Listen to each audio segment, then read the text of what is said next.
महंगाई इतनी बढ़ी हुई है, आदमी की कमर पहले ही टूटी हुई है। 5 महीने से जो है देश पूरा बंद है, उसके बाद भी फीस के ऊपर पब्लिक मर रही है।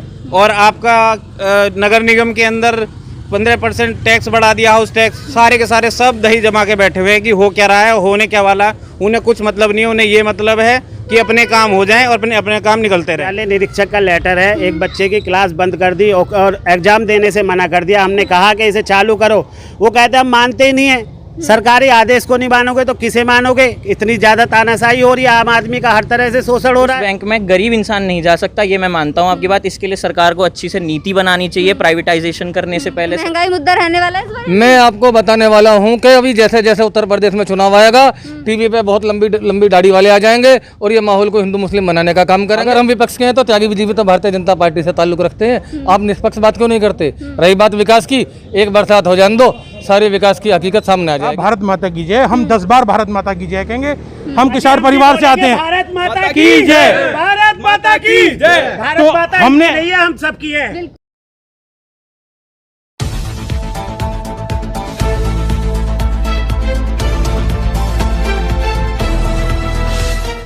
नमस्कार दोस्तों, मैं प्रिया त्यागी और आप देख रहे हैं एमजे खबर। हम लगातार आपको अलग अलग क्षेत्र में जाकर वहां की जो क्षेत्रीय प्रॉब्लम है उसके बारे में भी बता रहे हैं और लोगों से जानने की कोशिश कर रहे हैं कि क्या हुआ है। करीब 4.5 साल में योगी सरकार में कितना विकास हुआ है उसके बारे में यहाँ के जो लोग हैं उनसे हम जानने की कोशिश कर रहे हैं। और इस समय हम गाजियाबाद विधानसभा में मौजूद हैं और वहाँ के संजय नगर इलाके में इस समय हम आए हुए हैं और यहाँ की जनता से जानने की कोशिश करेंगे कि यहाँ पर अभी तक कितना विकास हुआ है। आपको बता दें यहाँ के जो विधायक हैं वो अतुल गर्ग हैं और उन्होंने कितना विकास किया है, कितना यहाँ के जो क्षेत्रीय प्रॉब्लम है उसके लिए कितना काम किया है, ये हम यहाँ के लोगों से जानने की कोशिश करेंगे कि कितना काम यहाँ पर हुआ है। क्या लगता है 4.5 साल में, योगी जी के 4.5 साल में कितना काम इस क्षेत्र में हुआ है? इस क्षेत्र में जहाँ तक काम की बात है, मैं बताऊँ आपको, सबसे पहले तो हमारे यहाँ स्वास्थ्य मंत्री हैं अतुल गर्ग। कोरोना काल में जो अभी पैंडेमिक स्थिति चल रही थी, शायद जितनी मौतें हमारे यहाँ पे हुई हो कहीं भी नहीं हुई होंगी। 4-5 विधायक, एक सांसद, ये होने के बावजूद भी किसी भी सरकारी आदमी का फ़ोन नहीं उठता था। काम हो रहा था, कागजों में हो रहा था, मीडिया में हो रहा था, सिर्फ वहाँ तो दिख रहा था, लेकिन ज़मीन पे काम नहीं बच रहा था। हम जैसे लोगों ने भी अपनी इज्जत बचाने के लिए अगर सहारा लिया तो गुरुद्वारे वाले लोगों ने जो काम किया, उनके काम को मैं यहाँ खड़ा होकर सैल्यूट करता हूँ। आपके मीडिया के माध्यम से कहना चाहता हूँ कि अगर आप चंदा भी देना चाहते हैं तो गुरुद्वारे में दो, क्योंकि उनके कार्य करने की जो क्षमता थी। हमारे पास भी किसी का फ़ोन आया तो हमने कहा कि आप किसी भी नेता को फ़ोन मत करो, आप अपने मरीज को लेकर सीधे गुरुद्वारे चले जाओ, आपको वहाँ पे सुविधा मिलेगी और वहाँ पे जो भी गया उसकी मदद मिलेगी। लेकिन योगी सरकार में तो कहा जा रहा है कि लगातार मतलब ज़मीनी स्तर पे काम किया गया है। कोरोना काल में बहुत ही अच्छा काम किया गया है, लोगों को घर घर राशन पहुँचाया गया है।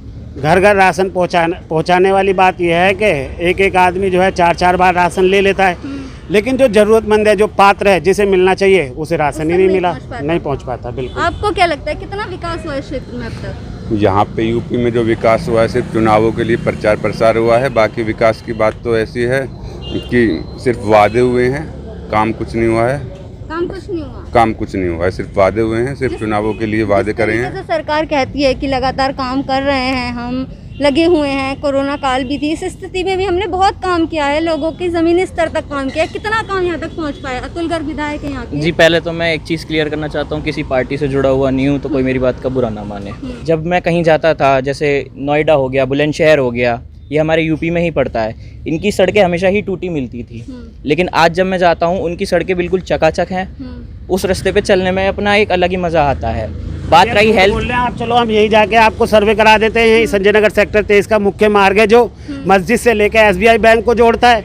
पिछले 1 साल पहले काम शुरू हुआ, नाले के नाम पर शोषण किया गया, आज तक नाला भी डल गया, लेकिन वहाँ पे काम नहीं हुआ, लोग रोज मर जाते।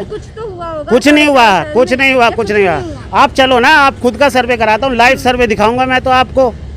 हाईवे बना, इसमें सरकार की कोई खामियां मुझे नजर नहीं आती। इसमें जो खामी मुझे नजर आती है, उसके बाद एक बात बता दो, जब टोल टैक्स भी आप ले रहे हो, जब हम गाड़ी खरीद रहे हैं तो सारे टैक्स आप वसूल लेते हो, सड़क बना देते हो, उससे ज़्यादा आप टैक्स वसूल रहे हो। बिल्कुल, टैक्स के द्वारा टैक्स वसूला जाता है, उनको आप चकाचक सड़कें मिलती हैं आपको, उस पर टोल टैक्स तो लगता है ना। बिल्कुल लगता है। देखिए टोल टैक्स लेना ज़रूरी है। आपको सुनिए, देखिए अगर कोई चीज़ हमें बिल्कुल निःशुल्क दी जाती है तो हमें उस चीज़ की केयर बिल्कुल नहीं होती है। ये एक ह्यूमन प्रवृत्ति है। मतलब तभी तो रोड टैक्स ले रहे हो आप। अब किस ले रहे हो रोड टैक्स ले रहा जाओ? ये जो टैक्स है इसकी भी कोई लिमिट होनी चाहिए और वहाँ बाकायदा लिख के रखना चाहिए कि हम इस हाईवे का या इस जगह का इस समय तक इस टैक्स लेंगे। ऐसा नहीं है कि अब हमने तो आज तक नहीं देखा कि भाई किसी का पैसा पूरा हो गया और वो टैक्स हट गया हो वहाँ से। और जैसे अब हम लोग देख रहे हैं आज के टाइम में महंगाई इतनी बढ़ी हुई है, आदमी की कमर पहले ही टूटी हुई है। 5 महीने से जो है देश पूरा बंद है, उसके बाद भी फीस के ऊपर पब्लिक मर रही है। और आपका नगर निगम के अंदर 15% टैक्स बढ़ा दिया, हाउस टैक्स, सारे के सारे सब दही जमा के बैठे हुए हैं कि हो क्या रहा है, होने क्या वाला। उन्हें कुछ मतलब नहीं है, उन्हें ये मतलब है कि अपने काम हो जाएं और अपने काम निकलते रहें। इस क्षेत्र के इलाके की क्या मेन समस्या है? मेन समस्या स्कूलों में जो है, स्कूल वाले पूरा तो एनुअल चार्ज ले रहे हैं, फीस ले रहे हैं, जबकि ऑनलाइन क्लासों में बच्चे पढ़ नहीं रहे हैं। मेरा अपना बेटा इंटर में है और मार्च की फ़ीस जमा करने के बाद अप्रैल से लेटर भेज दिया उन्होंने कि पूरी साल की फ़ीस जमा करो। 9 से ऑनलाइन क्लास अटेंड की है और अब कह रहे हैं कि 5 जुलाई से उसके पेपर हैं, अगर फीस जमा करोगे तो बैठाएंगे, नहीं तो हम नहीं बैठाएंगे। एक बच्चे जिला विद्यालय निरीक्षक का लेटर है, एक बच्चे की क्लास बंद कर दी और एग्जाम देने से मना कर दिया। हमने कहा कि इसे चालू करो, वो कहते हम मानते ही नहीं है। सरकारी आदेश को नहीं मानोगे तो किसे मानोगे? इतनी ज़्यादा तानाशाही हो रही है, आम आदमी का हर तरह से शोषण हो रहा है। डीजल, पेट्रोल, रसोई गैस, यहाँ तक कि बैंक में भी आप 4 बार से ज़्यादा ट्रांजैक्शन करोगे तो उस पर भी आपको टैक्स देना पड़ रहा है। तो निजीकरण का किसको फ़ायदा होने जा रहा है? सीधा के सीधे भारतीय जनता पार्टी को फ़ायदा है। आम आदमी को क्या फ़ायदा है इससे? आम आदमी को फायदा होगा, लोगों की जल्दी ट्रांजैक्शंस होंगी, सारे काम उनके आराम वो से तो हो पहले से भी हो रही थी, आज भी हो रही है, पहले भी हो रही थी, लेकिन सुविधा क्या मिलेगी? आप 1 रुपये हमारे जैसे स्टेट बैंक हो गया, पंजाब नेशनल बैंक हो गया, और ये जो हमारे सरकारी बैंक है जो भी सरकारी उसमें आते हैं, इसमें आप जाइए, इसमें आपकी जो शिकायतें होती हैं उसका बहुत देर में समाधान होता है, कभी कभी समाधान नहीं होता। लेकिन जैसे प्राइवेट बैंक में हम जाते हैं, जैसे HDFC हो गया, ICICI हो गया, वहाँ पे कस्टमर को एक बहुत अच्छी तरीके से ट्रीट किया जाता है, इसलिए प्राइवेटाइजेशन। कौन जा सकता है उस बैंक में? हर एक गरीब इंसान जा सकता है वहाँ पे? उस बैंक में गरीब इंसान नहीं जा सकता, ये मैं मानता हूँ आपकी बात। इसके लिए सरकार को अच्छी से नीति बनानी चाहिए। प्राइवेटाइजेशन करने से पहले सरकार को इस बारे में पूरा सोचना चाहिए कि उसका फ़ायदा गरीब इंसान को भी पहुंच सके। बिल्कुल नहीं पहुंच पा रहा ना एक तरीके से, इसलिए नहीं पहुंच पाता ना। सरकार की जो नीति है और रीति है वो दोनों तरह से गलत है बिल्कुल। ये लोग बहुत जल्दी, इतनी जल्दीबाजी करते हैं किसी भी काम को करने में, बस इन्हें ला के दिखाना है उस पर इनकी क्या तैयारी है, लोगों तक पहुंचता है नहीं पहुंचता है, लोगों की ज़रूरतें पूरी होती है नहीं होती है। खाली इनको लागू करने से मध्यम है, लागू कर दिया, अखबार में छप गया, मीडिया में चल गया कि ये काम भारतीय जनता पार्टी ने करा दिया। इसके अलावा हम लोगों को उसका फ़ायदा मिले ना मिले इन्हें कोई मतलब नहीं है। इनका है, इनकी जिम्मेदारी बनती है, जो काला बाजारी हो रही है उस पर रोक लगाने की जिम्मेदारी इनकी बनती है, ना कि आम आदमी की बनती है। आप 500 रुपये की चीज़ के 50,000 रुपये दे दो, आपको हर चीज़ मार्केट में अवेलेबल है। बाकी शॉर्ट चल रहा है, काय का जी शॉर्ट है? जब काला बाजारी से 2 नंबर के पैसे से सब कुछ है तो बताएं ये कहाँ क्यों नहीं हुआ? नहीं पहुंची जी, गरीबों तक, मध्यम वर्ग तक भी नहीं पहुंची। और यहाँ तक के जो सत्ता पक्ष के भी जो लोग हैं ना, उन्हें भी अपनी इज्जत ना बचा पाए, उनके भी अपने चले गए। मैं आप ये बताइए, समाजवादी पार्टी की सरकार थी, अराजकता पूरे चरम पे थी, गुंडागर्दी पूरे चरम पे थी, बताइए क्या चीज नहीं थी? और कोई नहीं है। आज सुनिए, आज गुंडाराज खत्म है। अभी पूछते हैं यहाँ के लोगों से, क्या लगता है गुंडाराज कितना है? गुंडाराज कहते हैं खत्म कर दिया हमने सारा गुंडाराज। मैम मैं तो यही कहूँगा कि उनके शासनकाल के आंकड़े उठा के देखिए कि उस समय बलात्कार कितने थे, गुंडे कितने थे, और आज आंकड़े उठा के देखिए आप। बीजेपी के मुकदमे लिखे नहीं जाते थे, जिनके सुप्रीमो सपा के सुप्रीमो कह रहे हैं कि बच्चों से, लड़कों से गलतियां हो जाती हैं। ये इनके सुप्रीमो कह रहे हैं कि बच्चों से गलतियां हो जाती हैं। आप समझिए, किसी बच्ची के साथ कोई गलत कार्य हुआ, इनके सरकार में तो मुकदमा ही दर्ज नहीं हुआ, हमारे सरकार में कम से कम मुकदमा दर्ज हुआ और उन पर कार्रवाई हुई। डेढ़ साल लग जाता होने में मुकदमा। आप उनसे जाके पूछिए जो लोअर मिडिल क्लास के लोग हैं, जिनको 3-3 महीने का राशन मिला है, अभी ये चुप हो गए। इनसे ये पूछिए, इनके सुप्रीमो ने ये कहा, इनके सुप्रीमो ने ये कहा था, सुनिए एक मिनट, 2-2 एक मिनट शोर ना बताए, एक मिनट सुनिए, क्या इनके सुप्रीमो ने ये नहीं कहा था कि बच्चों से गलती हो जाती है? क्या इससे कोई दुर्भाग्यपूर्ण कार्य कुछ कर सकता है? ये भूल कर सकता है? ये समाजवादी पार्टी भूल गए, 1 दिन का मुख्यमंत्री बनाया गया था। मुलायम सिंह यादव समाजवादी पार्टी के सुप्रीमो चुनाव हार रहे थे, DP यादव उनके सामने चुनाव जीत रहे थे, 1 दिन का मुख्यमंत्री बनाया गया था। जिस टाइम मुलायम सिंह यादव जी की सरकार थी, कब तक रोगे? इसलिए तो आपको सत्ता में लाए थे। आज से इन्हें इसलिए सत्ता में लाए थे कि आप उनसे बेहतर करोगे। देखिए तपती धूप में एक दिन गुजार के देखिए। हम बताते हैं उनको तो खाली हम बताते हैं, एक मिनट हम बताते हैं मैडम। अभी आप पहले इन भैया की सुन लीजिए, मैं इनका जवाब टिकैत साहब कह रहे हैं कि टिकैत साहब की फोटो वायरल कर रहे हैं कि वो एसी में सो रहे हैं। वो हमारे सुप्रीमो है, हमने उन्हें इज्जत दे रखी है, उसकी इज्जत है इसलिए तो हमने वो एसी दिया है। लेकिन जो किसान खेत में काम कर रहा है उसकी भी तो आप एक बार देखिए, जो खेत में फावला चला के देख रहा है। बीजेपी सरकार बस अपना मीडिया पे ध्यान दे रही है। 26 जनवरी को इन्होंने ध्यान दिया, बस 26 जनवरी को मीडिया पूरी किसानों की मोती। आप भी एक मीडिया बंधु है, आपने कभी भी उस पर इंटरव्यू लिया किसानों का? इस टाइम पे इंटरव्यू, अब तो अखबार में कुछ नहीं आ रहा। कोविड का 15 दिन कोविड चलाया इन्होंने, किसानों की एक दिन बात नहीं करी।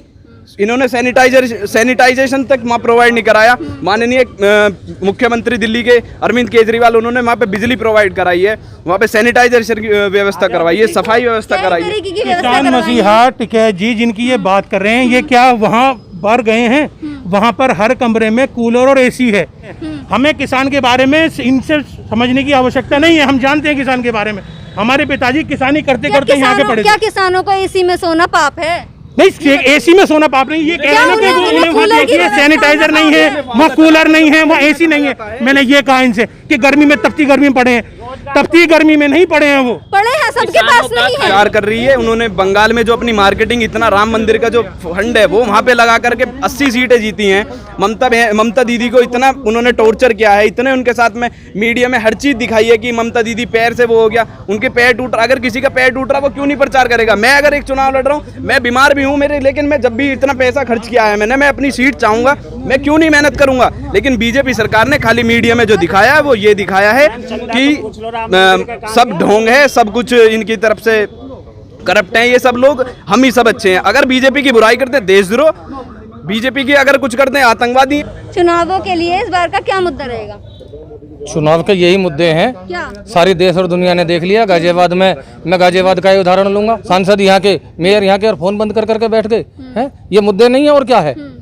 आज पेट्रोल, कल 25 रुपए गैस सिलेंडर पे बढ़े हैं, 2 रुपए अमूल दूध पे बढ़ गए हैं, 200 रुपए किलो जो है सरसों का तेल हो गया, 100 रुपए लीटर जो है पेट्रोल हो गया। ये मुद्दे नहीं है तो और क्या? महंगाई मुद्दा रहने वाला है इस बार। मैं आपको बताने वाला हूं कि अभी जैसे जैसे उत्तर प्रदेश में चुनाव आएगा, टीवी पे बहुत लंबी लंबी दाढ़ी वाले आ जाएंगे और ये माहौल को हिंदू मुस्लिम बनाने का काम करेंगे, और ये इस बार चलेगा नहीं। महंगाई मुद्दा है, बेरोजगारी मुद्दा है, और कोरोना काल में जो लोगों को सुविधा नहीं मिली है, ये भी बहुत अहम मुद्दा है। जनता आने वाले चुनाव में गिन गिन के बदले लेगी। आप देख लेना, इन भाजपा के नेताओं का गांव में बढ़ना दुर्भर हो जाएगा। आपको क्या लगता है इस बार के क्या मुद्दे रहने वाले? पहले तो राम मंदिर पे वोट लिया गया था, और राम मंदिर अब तो बन रहा है एक तरीके से सॉल्व आगे। देखिए भव्य राम मंदिर बन रहा है। दूसरी बात जो उन्होंने कहा, भारत माता की जय, हम 10 बार भारत माता की जय कहेंगे। हम किसान परिवार से आते हैं। भारत माता की जय, भारत माता की जय। भारत माता हमने, हम सब की है, बिल्कुल। हम भी यही कह रहे हैं। भारत माता की बात करेंगे, हमने भी यही कहा, हम भी यही कह रहे हैं। हमने कभी नहीं कहा, हमें किसी ने कहा कि देशद्रोह कर रहे हैं, हमने कभी नहीं कहा। भारत माता की जय ठीक है, लेकिन जो मुद्दे हैं, जय श्री राम बोलो, आप जय सिया राम बोलो, कुछ भी बोलो, क्या विकास नहीं हुआ है? लेकिन विकास नहीं हुआ है। आज 3 घंटे 48 मैडम सुनिए, 3 घंटे 48 मिनट में आप यहाँ से देहरादून पहुँच जाएंगे। ये बिना विकास के पहुँच जाएंगे। आज से पहले 6 घंटे लगते थे कम से कम मिनिमम। यहाँ जितने भी लोग खड़े हैं जो देहरादून गए होंगे, आप उनसे पूछिए। की बात कर रहे हैं जो नॉर्मल, आप बताइए ना, क्षेत्र में प्रॉब्लम ये बता रहे हैं। ये तो विपक्षी कहेंगे अगर ये इतने अच्छे थे तो सपा को होता विकास, तो ये क्यों बोलते? देखिए, ये जिन लोगों से, जो लोग यहाँ मौजूद हैं वो अलग अलग पार्टी से ताल्लुक रखते हैं, ठीक है ना। ये तो हमारा विरोध करेंगे ही। अगर ये इतने अच्छे थे तो इससे पहले आप ये क्यों चले गए? ये कह रहे हैं कि ये विकास, समाजवादी पार्टी की सरकार थी, अखिलेश यादव युग पुरुष थे, विकास पुरुष थे, तो वो क्यों चले गए? उन्होंने 5 साल बहुत काम किया था। उनके ही कैबिनेट मंत्री जेल में रहे। बहन जी, अभी त्यागी जी ने बताया ये विपक्ष के लोग हैं। अगर हम विपक्ष के हैं तो त्यागी जी भी तो भारतीय जनता पार्टी से ताल्लुक रखते हैं। आप निष्पक्ष बात क्यों नहीं करते? रही बात विकास की, एक बरसात हो जाने दो, सारे विकास की हकीकत सामने आ जाएगी। स्वच्छ भारत अभियान की सारी स्थिति सामने आ जाएगी। जब से गाजियाबाद नगर निगम बना, भारतीय जनता पार्टी के मेयर हैं। क्या त्यागी जी पे इस बात का जवाब है? पूछ लो। बताइए। अभी हाल ही में बारिश की अगर इन्होंने बात करी है, मैंने अभी हाल ही में न्यूज़ देखी थी, वाराणसी में पहली बारिश में पूरा बह गया सब कुछ।